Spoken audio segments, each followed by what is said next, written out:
Finally இந்த வரேன் அந்த வரேன்னு படம் காட்டிட்டு ஃபைனலாக வந்த கருப்பை போய் நாங்களும் ஃபைனலாக பார்த்துட்டு வந்துட்டோம். ஸோ போகிறதுக்கு நாள் நாங்கள் ஃபஸ்ட்டு ஷோ தான் போய் பார்த்தோம். ஸோ ஃபஸ்ட்டு டே வந்து முடிஞ்ச அளவுக்கு இன்ஸ்டாகிராம் பக்கம் யூடியூப் பக்கம் போகாமல் தான் இருந்தேன். ஆனாலும் அப்பப்போ சின்ன சின்ன கிளிப்ஸில் வந்து ரிவ்யூ அங்கங்கே அரசல் புரசலாம் கேட்டேன்.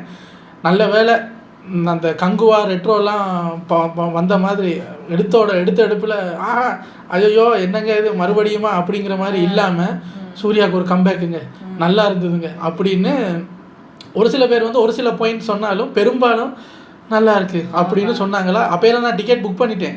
இருந்தாலும் சரி நம்மளும் போய் பார்ப்போம்னு போய் பார்த்துட்டு வந்தோம். எப்படி இருக்குது என்ன இருக்குது கருப்பு இன்ஸ்டாகிராம்லையும் சரி யூடியூப் கமெண்ட்ஸ்லையும் சரி எக்கச்சக்க பேர் இப்போ தான் இந்த வீட்டுக்கு அதே சட்டையோட வீட்டுக்கு வந்து உட்காந்து திறக்கிறேன் கமெண்ட்ஸ் எல்லாம் வருது. அங்கே என்ன நடக்குது, ரிவ்யூ வருமா வராதா, இருங்க தியேட்டர்ல இருந்தேவா போட முடியும், வீட்டுக்கு வந்து தண்ணியை கிண்ணியை குடிச்சிட்டு தானே பேச முடியும். படம் எப்படி இருக்கு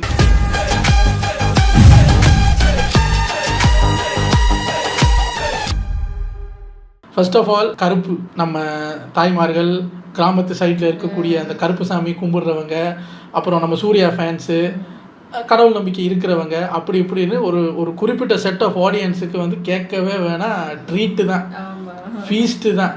அதுவும் அந்த கருப்பு சாமி வழிபடுறவங்களா இருக்கும் பட்சத்தில் அது உங்களுக்கு அப்படியே கூஸ் பம்ப்ஸ் வரும். ஒரு மொமெண்ட்டும் ஒரு சீனும் அவங்க அப்படியே ஏற்றுவாங்க, கருப்பு சாமிக்கு ஏற்றுவாங்களா, அதெல்லாம் பார்க்கும்போது உங்களுக்கு கூஸ் பம்ப்ஸ் தான் வரும். சாய் அபியங்கர் இந்த படத்திலே அவருக்கு ஒரு சின்ன பட்டம் கொடுத்துருக்காங்க.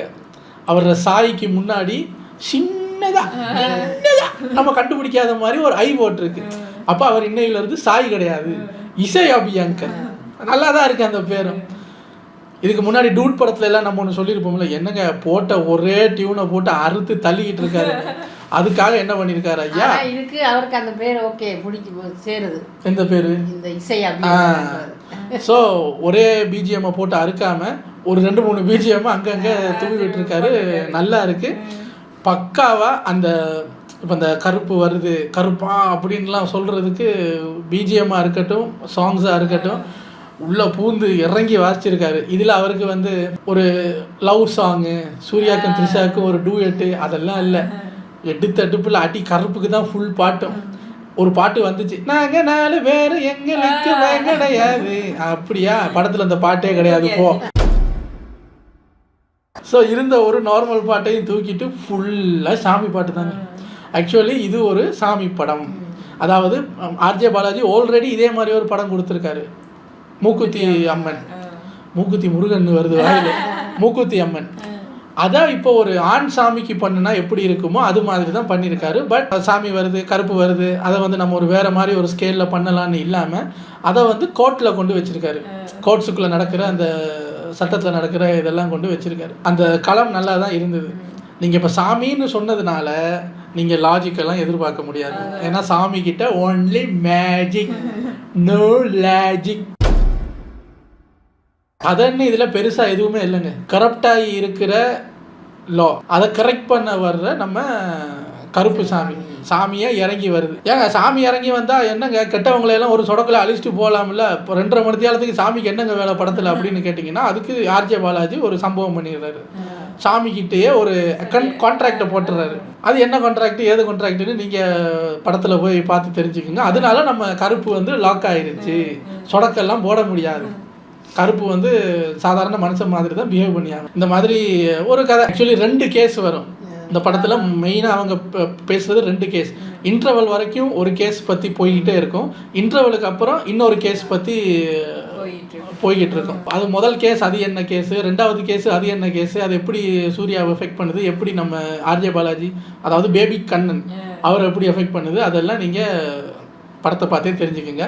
திரிசா சாமிக்கு ஒரு ஹெல்ப் பண்ண வரக்கூடிய ஒரு சாமிக்கு அப்பப்போ நம்ம முன்னாடி வந்து அவன் யாரு தெரியுமா, அவன் முன்னாடி போயிடாதீங்க சார் அப்படி கொஞ்சம் பெப்பேத்துறதுக்கு ஒரு ஆள் வேணும்ல.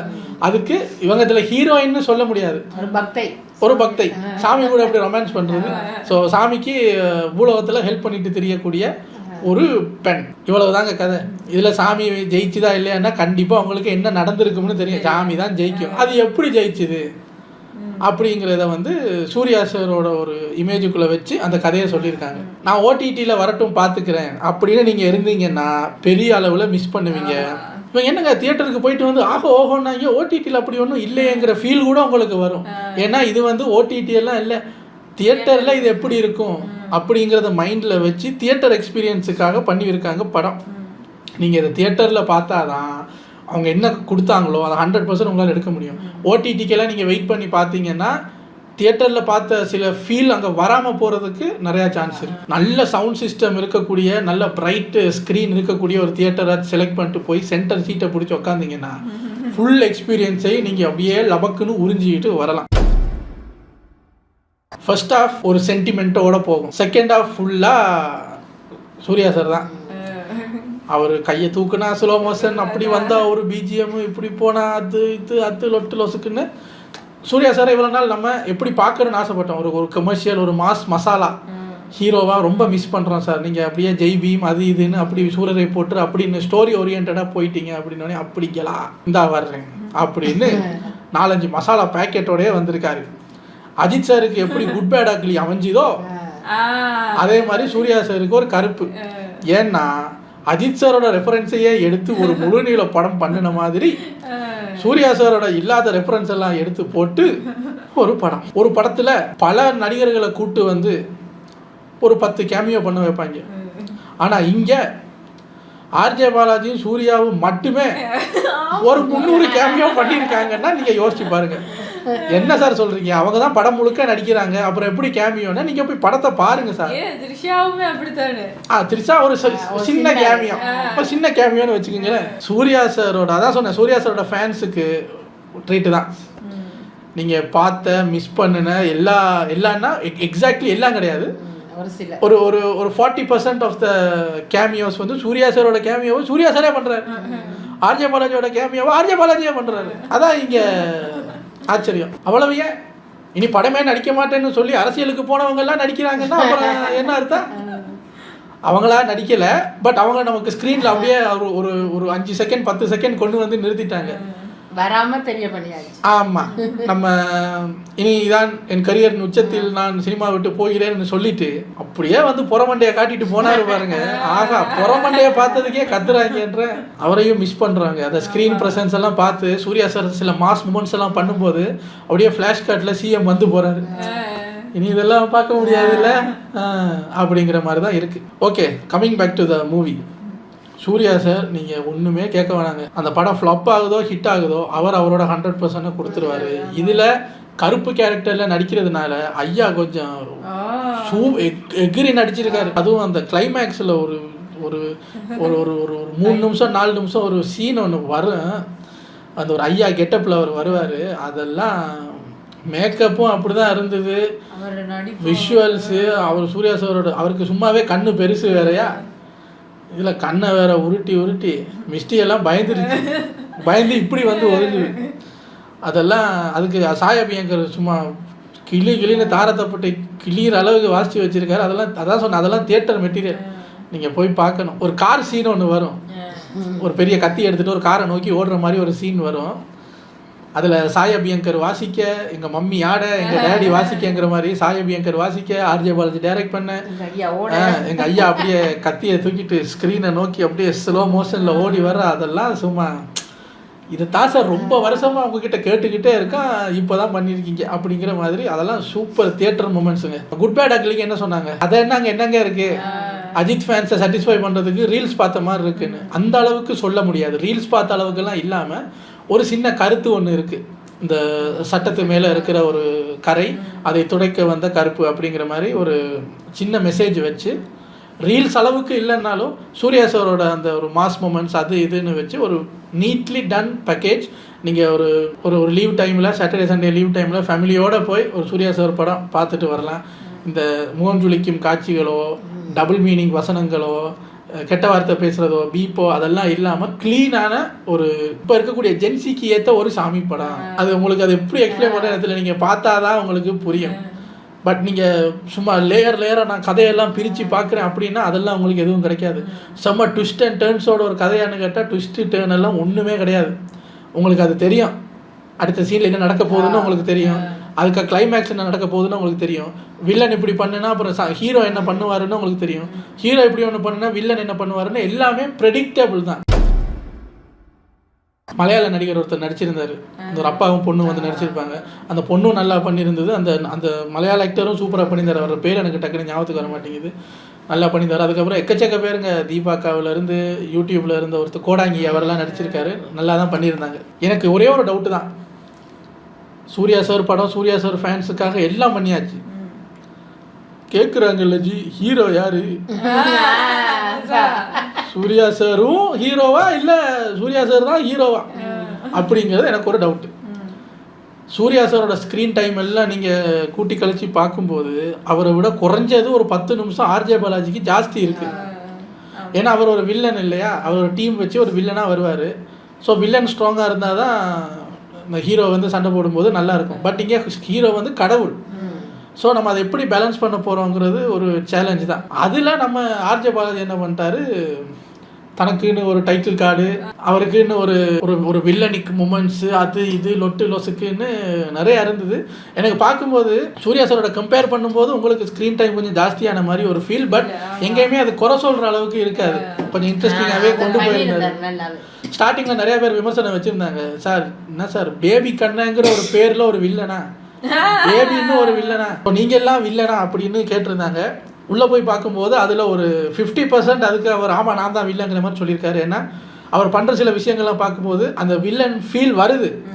இருந்தாலும் அவரோட முந்தைய படங்கள் அதெல்லாம் பார்க்கும்போது நமக்கு இங்கே வில்லனா அப்படிங்கிற மாதிரி ஒரு ஃபீலும் வருது. அது 50-50 தான்.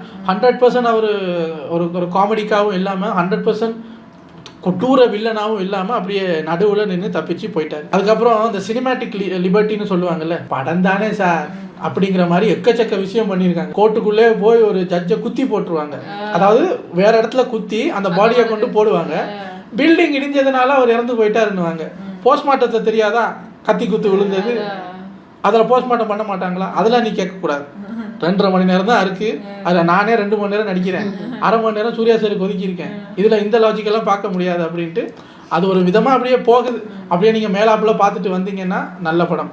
இந்த ரொம்ப உட்காந்து வெங்காயம் மாதிரி அதை நான் லேயராக பிரிக்கிறேன் அப்படின்னு பிரிச்சிங்கன்னா டிசப்பாயிண்ட் ஆகுவீங்க. என்ன சார் இதில் இவ்வளோ லாஜிக் மிஸ்டேக்ஸ் இருக்கே, இவ்வளோ இது இருக்கே, அவ்வளோ இருக்கே அப்படின்னு கேட்டால் அப்படித்தான். புஷ்பாலாம் 1000 கோடி அடிக்கலையா, கண்டெய்னர்ல 40 நாள் உட்காந்து போய் ஜப்பான்காரனோட சண்டை போடுறேன்னு அவர் போகலையா, நம்ம பார்த்து 1000 கோடி கொடுக்கலையா? அது மாதிரி சினிமாவுக்குன்னு சில லிபர்ட்டிஸ் இருக்கும், அதை எடுத்திருக்காங்க. கருப்பு படத்தில் ஒரு படி மேலே போயிட்டாங்க.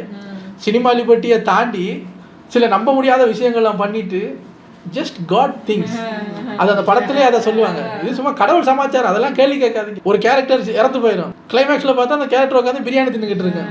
நம்ம வந்து நீ எப்படி அப்படின்னா அது எப்படி வந்தது, இறந்து போன கேரக்டர் எப்படி திருப்பி வந்தது, அதெல்லாம் நமக்கு தெரியாது. பின்னாடி ஜஸ்ட் காட் திங்ஸ்னு போட்டிருப்பாங்க. அதுக்கு மேலே நம்ம அதை எதுவும் கேட்க முடியாது. கடவுள் ஏதோ மேஜிக் பண்ணி அதை நிறைவேற்றிட்டார் அப்படிங்கிற மாதிரி தான் வரணும்.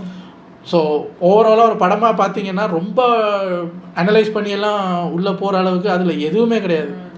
பட் ஒரு படமாக நீங்கள் போய் சூர்யா சாருக்கு ஃபேன்ஸுக்காக ஒரு சூர்யா சாரோட ஃபேன் நான் அப்படிங்கிற மாதிரி பார்த்துட்டு வந்தீங்கன்னா சூப்பராக இருக்கும் படம். அதுவும் கருப்புசாமியோட பக்தராக இருந்தீங்கன்னா அல்டிமேட் கிளைமேக்ஸ் எல்லாம் அப்படி இருக்கும். சூர்யா சாருக்கு ஒரு கம்பேக்கான்னு கேட்டால் கதை வயசில் நோ கம்பேக். பட் அந்த சினிமா மூமெண்ட்ஸ், தியேட்ரிக்கல் மூமெண்ட்ஸ், ஃபேனுக்காக தலைவா அப்படின்னு கத்துற மூமெண்ட்ஸ் எல்லாம் அதில் நிறையா இருக்குங்க.